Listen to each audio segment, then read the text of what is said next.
네, 여러분 안녕하세요.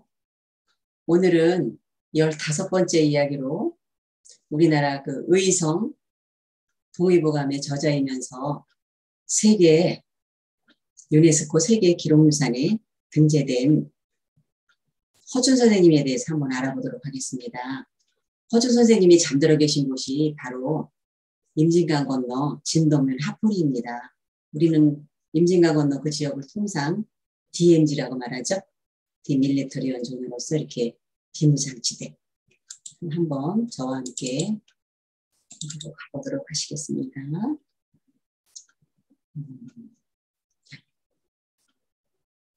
허준 선생님 묘소는 이렇게 생겼고요. 이 그림은 홍혜진이라고 하는 우리 또 아는 사람, 저는 친구의 딸이 그려주었습니다.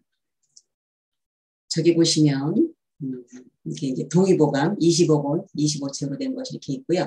그 다음에 보국 숙록대북, 의정북, 영의정, 의성, 양평군, 허준. 이게 그냥 서 있는 것 같지만 이것이 얼마나 역경을 딛고 저것이 섰는지 저와 함께 그 어떻게 보면 허준 선생의 승리, 광해군의 승리, 광해군이 정말 이건 정말 잘했어요. 그래서 이것을 한번 살펴볼 건데요. 여기 이렇게 비석에 글씨가 깨져 있습니다. 양평 이렇게 되어 있고요. 성공신, 준 이렇게 되어 있는데요. 처음에 이것을 발견했던 그 학자가 봤을 때 이렇게 준만 있고 호가 잘라진 거예요. 성공신, 호자가 안 보였고 양평 혹은 이제 여기 군자가 안 보였죠. 그래서 이것이 틀림없는 그러면 허준 선생이 또 임진왜란이 났을 때 선조를 의주까지 호송을 했으니까 허준녀가 확실하다. 이렇게 해서 군부대와 함께 이것을 이제 증언을 한 거죠. 그러면 의성 두암 허준에 대해서 한번 알아보도록 하겠습니다. 허준은 중종 때 지금의 강서구에서 아버지 허롱과 어머니 김씨 사이에서 둘째 아들로 태어났는데 시조는 허선문의 20세 손입니다. 할아버지 허건도 무관이고 아버지 허론 역시 무관으로 용천 부사를 지냈어요. 그래서 허준은 어릴 때 산청으로 이사를 하여서 그 자란 것으로 전해지는데요. 거기는 이제 또 외할머니 뭐 이렇게 연고도 있고 이렇게 했었죠. 그리고 허균과 허난설원, 홍길동전을 썼죠. 그 허난설원도 굉장한 여러 시인인데요. 거기와 식촌간입니다. 조선시대는 신분차별이 심한 시대로 서자의 몸으로는 출세할 수 있는 길이 너무나 막막했죠. 남자가 이렇게 과거를 못 보면. 그래서 허준은 주민들이나 할 수 있는 한의학을 배우기로 마음을 먹고 시작을 합니다. 그때 이제 그래도 환경이 좋았죠. 경남 산청, 그 약재들이 많은 곳에 가서 그걸 배울 수 있었으니까. 허준의 총명과 열성은 이미 20대에 유명한 의사가 되겠습니다. 얼마나 열심히 했는지 이따가 한번 또 볼 시간이 있고요. 24세 때 부제학으로 있던 유이춘, 이분이 이제 미야밀기를 쓴 학자 유이춘인데요. 그 부인이 이 송덕공이 또 굉장한 여인이었어요. 그 편지를 서로 주고받았는데 오늘날 정말 들어도 보아도 좀 미소를 짓게 하는 그런 편지를 남편과 이렇게 주고받는데 굉장히 훌륭한 자료죠. 그래서 그 부인을 치료하기 위해서 서울로 왔는데 나중에는 너무 잘하니까 이 유이춘도 좀 안 좋았거든요. 그래서 거기 병원까지 치료하게 되니까 장안의 명성이 나기 시작을 합니다.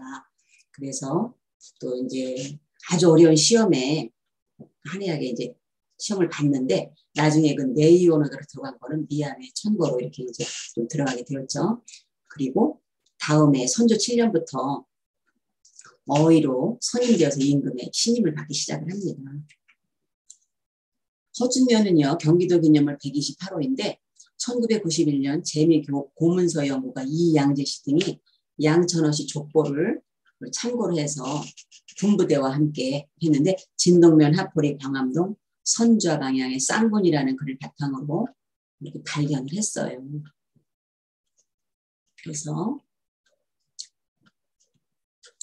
허준은 내연에 들어간 다음 해부터 어의로 선임되어 안강일과 더불어 임금의 병을 칭찬하고 효용이자 임금으로부터 신임 얻게 되었죠.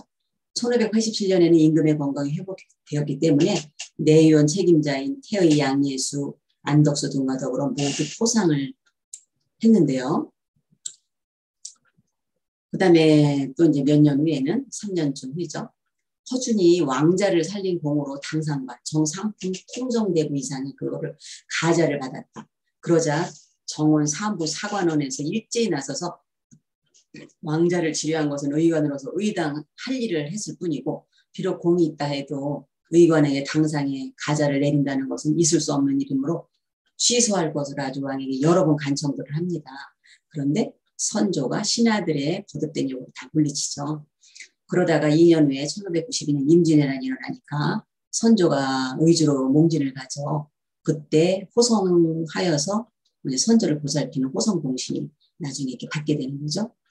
그리고 4년인 1596년 동국인 광해군이 좀 많이 아팠어요. 병을 고친 공로로 허준은 그 벼슬이 정원대부 지중추부사에 이르게 되었어요. 그러니까 간원들이 또 나서죠. 의관들은 가자를 개정할 것을 청했으나 선조가 공로가 있는 자들이다 라고 해서 듣지 않았다고 하죠. 선조가 허준에게 완비된 우리나라 의서를 이렇게 다시 하기를 일렀죠. 허준이 정작과 양예수, 김홍택, 이명환, 정인남 등과 더 편국을 설치하고 책의 요점을 잡아가는 시점에 이번엔 또 정유재란이 일어납니다. 그러니까 의관들이 다 뿔뿔이 흩어졌겠죠. 그러다가 이에 선조가 허준을 다시 불러 혼자 책임지고 새로운 의서를 만들려고 하면서 내장 방서 500권을 내주면서 참고로 하라고 합니다. 그러던 차에 그 태의로 있던 양예수 정의품이 사망함에 따라 허준이 수의가 되었죠. 자, 허준의 어머니 묘소가 뒤에 있고요. 그 다음에 여기가 이제 허준 묘소이고 이쪽이 부인의 묘소인데 깨진 비석이 있고요.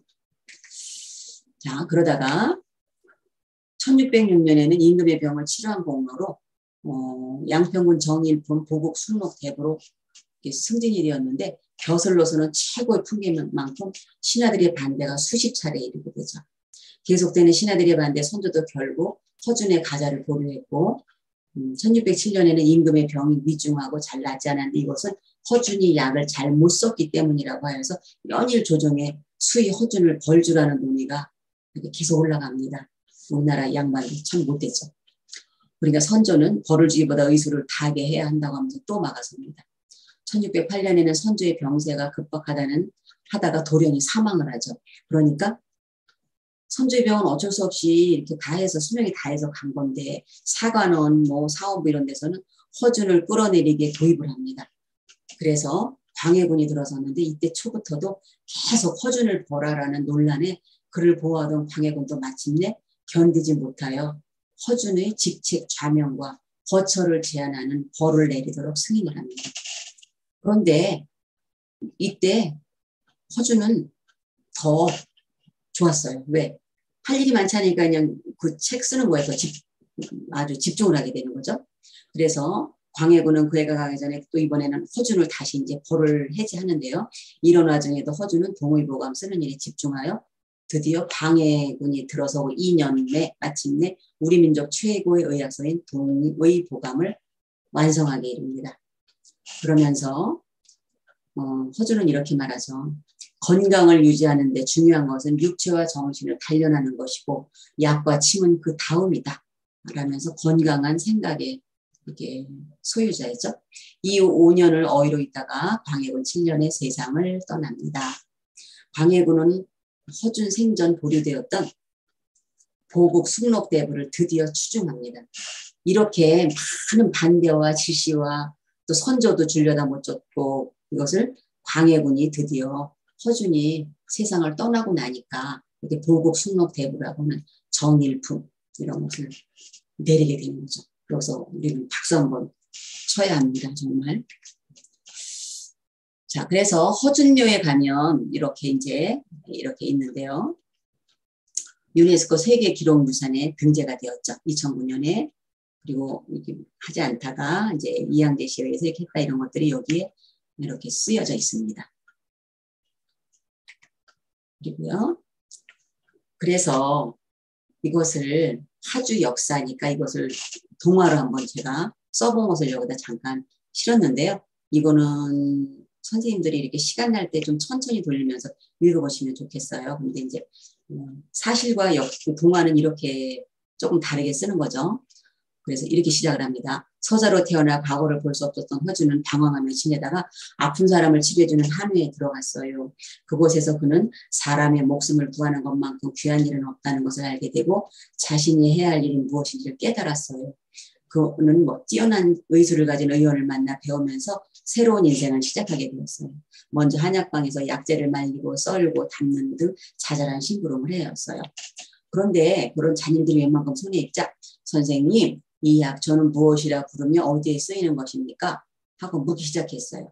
이 녀석아 지금껏 약초 하나 제대로 썰지 못하면서 그 이름은 알아 무엇하겠느냐?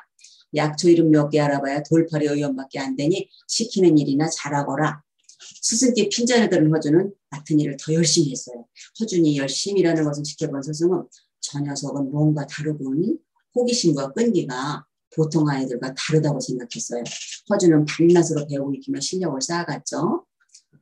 이렇게 해서 이제 의술은 손재주나 지식이 아닌 마음으로 행하는 것이다. 환자의 아픔을 함께 느끼고 그 고통을 덜어주고자 하는 마음이 없으면 한낱 병을 고치는 기술자일 뿐 진정한 의원은 아니다. 라고 스승이 일러주는 말을 늘 마음에 새기면서 진정한 의원이 되기 위해 노력했어요. 이렇게 이제 시작을 했죠. 이렇게 하면서 그 역사에 대한 것을 이제 많이 곁들였죠. 이거는 이제 선생님들이 천천히 한번 읽어보시고요.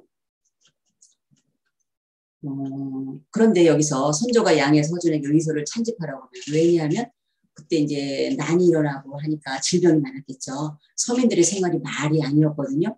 우리나라의 의술이 중국에 뒤지지 않으나 완성된 의학책이었구나. 내의원에서는 백성들에게 도움이 될 의학책을 완성하도록 하라. 그래서 이제 의원은 약초도 실험해 보기도 하고 연구하면서 책을 지을 준비를 단단히 하고 있는 중에 이제 또 정유재련이 일어났다고 했죠. 그러자 이제 이렇게 노백원을 참고로 주어서 허준은 밤을 낮삼아 정말 열심히 심혈을 기울여 집필을 하였어요.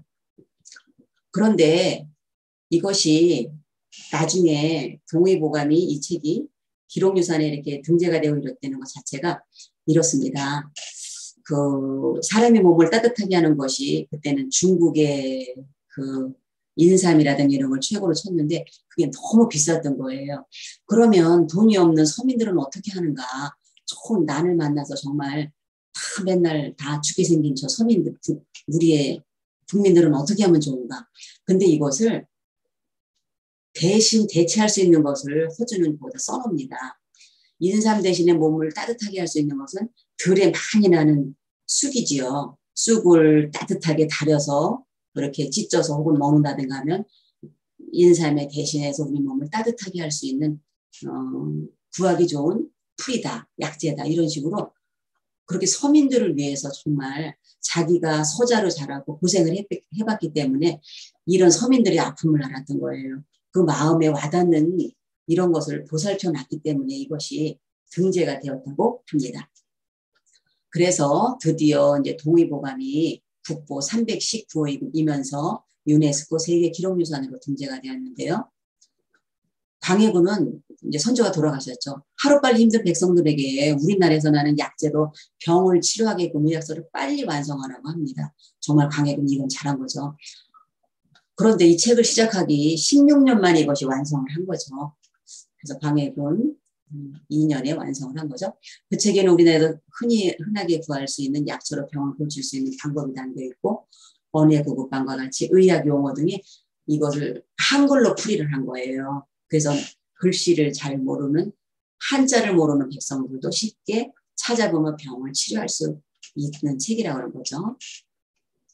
그래서 동의보감은 허준의 필생의 역작으로 중국을 비롯해 일본에서도 또 동양과 유럽에까지 영향을 미친 위대한 의서라고 하죠.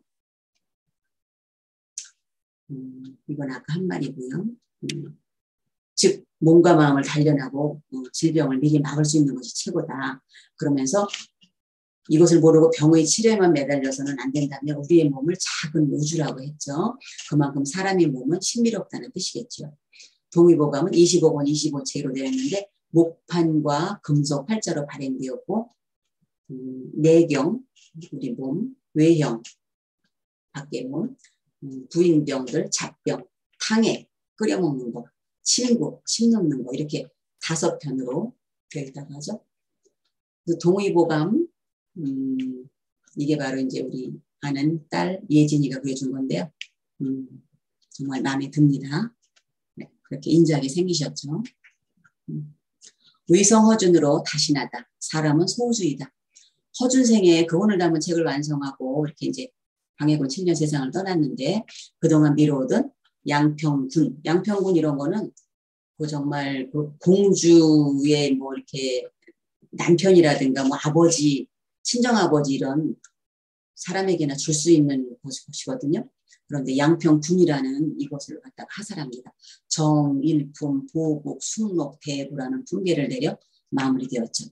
서자였기에 택했던 길에도 사람들을 진정 이롭게 하는 일에만 매달렸던 허준은 정말 멋진 분이셨죠. 그러다가 돌아가신 후에는 말 많고 시끄러운 세상을 떠나 지금은 아주 임진강 하포리 산기슭에 있는데 그 외 보라색 들국화 또 하얀 색으로 피어나는 구절초 이런 것이 그 위에 이렇게 자연으로 피어 있는 걸 봤어요. 거기서 이제 산새와 바람 소리 쉬어가는 DMZ한 작은 묘 속에서 호등 명성 떨쳐내고 그 어머니나 이 저기가 그 서자였기 때문에 그 허신의 묘역으로 들어가지 못했죠. 그래서 지금도 오히려 그 집안에서보다는 한의사 이런 분들이 한의학계에서 더 알아준 분으로 지금 계신 거죠. 존재하고 계신 거죠. 영원한 안식에 들으신 거예요. 동의보감은 지금도 끊임없이 사용되는 불멸의 의서이고 사람들은 그에게 의학계의 성인이라는 뜻으로 의성허준이라고 부릅니다. 그러면서 우리 몸은 조화와 균형, 건강한 리듬으로 이것을 지켜나가야 한다고 부르짖었던 분이시죠. 허준이 우리나라 그 물에 대한 품평을 제일 잘해 놓으신 분이에요. 그러니까 뭐든지 하나를 파고들면 굉장히 아주 깊이 정확하게 정말 파고들었던 학자인데요. 허준의 도구병원에는 물에 관한 내용으로 33가지의 물을 나눠 좋고 나쁨을 이야기하였습니다. 풍석 서해구의 임원 경제지 정조지에는 11가지의 물을 이야기합니다. 또 초이선사가 쓴 동다성에도 품천, 물에 품물 가리는 거에도 거기도 8가지를 말합니다. 신증 동국 여지 승남에는 오대산 서대에서 솟아나는 샘물이 있는데 한수, 한강의 근원이다 하며 물의 빛깔과 맛이 다른 물보다 좋은 물을 우통수라고 하여 이것이 오대산에서 이제 흘러서 이렇게 한강으로 가운데로 흐른다고 하는데 한강을 이루는 여러 가지 색강들이 모여 거대한 한수를 이루지만 한강의 우통수 물이 복판에 한가운데로 흘러가기 때문에 그 빛깔과 맛이 변하지 않는다고 하여 우통수를 한중수 혹은 강심수라 하여 조선시대 사람들은 이것을 물을 대서 먹었죠. 이것이 바로 북청물 장수. 북청에서 온 사람들이 서울에 와서 이렇게 물을 길어다 대주면서 자식들을 길렀는데 또 자기 또 친척 아는 사람 다 불러서 이렇게 물 장사를 하게 했다는 거죠. 거기 이제 재밌는 시도 있죠. 뭐 이렇게 뜨벅뜨벅 와서 물을 싹 붓고 간다. 소리도 없이 사라지는 북청물 장수 이런 시 아주 재밌습니다. 그것이 우리 그때 이제 문화겠죠. 그리고 신죽 동국 여지 승남의 저술에 참여했던 이행은 우통수와 함께 속리산 삼파수, 충주의 달래강물을 조선 제일의 명소로 꼽았어요.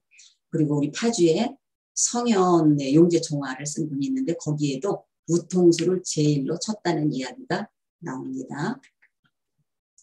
동의보감에 나오는 33가지 물 이야기는 제목만 얘기해 드릴 테니까 선생님들이 더 이렇게 자세하게 보시면 되겠습니다. 정화수, 새벽에 처음 드는 물, 한천수, 찬샘물, 북화수, 북화 뿌리 밑에서 나는 물, 납설수, 섣달, 대한무렵에 내린 눈 녹은 물, 추누수, 정월에 처음 내린 빗물, 추로수, 가을에 내린 이슬, 동상, 겨울에 내린 서리, 박, 우박, 하빙, 여름의 얼음, 방제수, 금족의 껍데기로 밝은 달을 향하여 받는 이슬, 매우수, 매와 열매 있는 5월의 빗물, 반천하수, 나무나 왕대를 잘라낸 그루터기의 고인물. 그런 물도 이렇게 받아 썼다니 정말 대단합니다. 옥류수, 볏짚 지붕에서 흘러내린 물, 몽두수, 띠풀로 덮은 그 지붕에서 이제 흘러내린 물, 옥정수, 옥이 나는 곳에서 솟아나는 물, 벽해수, 짠 바닷물, 천리수, 멀리서 흘러내려온 강물, 감난수, 많이 휘어져서 거품이 생긴 물. 이건 좀 안 좋겠죠? 역류수, 거슬러 돌아 흐르는 물, 순유수, 순하게 흘러내리는 물. 근데 이것이 재밌는 게요. 순유수가 배꼽 아래 부분, 정말 즉 성기, 그걸 하초라고 하죠. 거기나 허리 무릎의 병을 다스리고 소변을 쉽게 보는 약에 쓰인다고 합니다. 급류수, 빠르게 흐르는 물, 온천, 따뜻한 물이죠. 냉천, 맛이 떫고 찬물, 장수, 좁쌀 끓인 뒤 위에 뜨는 맑은 물을 또 장수라고 했는데 이런 것은 갈증을 그치게 하는 게 좋다고 합니다. 광란과 설사를 다스리고 지장, 누런 흙물이 가라앉아 위에 뜨는 물은 근심 걱정에 시달리는 것을 풀어준다고 합니다. 자, 요수, 인적이 없는 산이나 골짜기 새로 생긴 흙구덩이의 고인물, 생숙탕, 끓인 물과 찬물을 반반씩 섞은 물. 이거는 요즘 우리가 먹어도 좋다고 합니다. 끓인 물을 먼저 붓고 그 다음에 찬물을 나중에 부어서 마신다고 하죠. 그러면 굉장히 좋다고 합니다. 열탕, 뜨겁게 끓인 물. 근데 이건 오래 끓여야 된다고 했어요. 마비탕, 생상, 인삼이 아니고요. 그 말을 삶은 물. 소가를 다스린다고 합니다. 조사탕, 누에고치를 펴내고 그 남은 물, 꼬치를 삶아서 먹는 물도 마찬가지라고 합니다.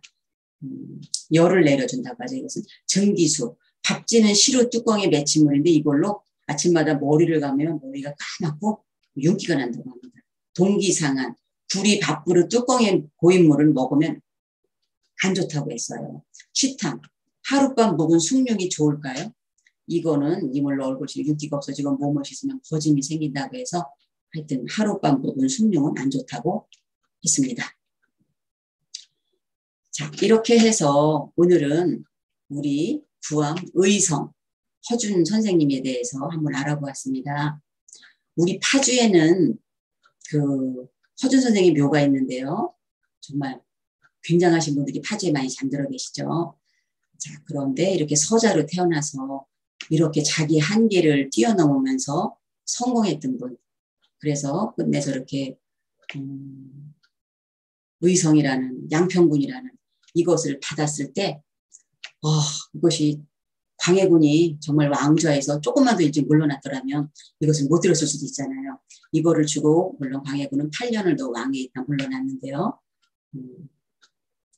그래서 우리는 허준 선생의 한계를 뛰어넘는 그 훌륭하신 점 그리고 서민들을 사랑하면서 이렇게 비싼 약만 약재가 아니라 우리나라에서 나는 이런 것도 약이 되고 이건 어디 약이 되고 이렇게 했던 그 애민정신 이런 것을 이렇게 마음을 써서 책을 써주신 의성 허준에 대해서 정말 무한 감사를 드리고요.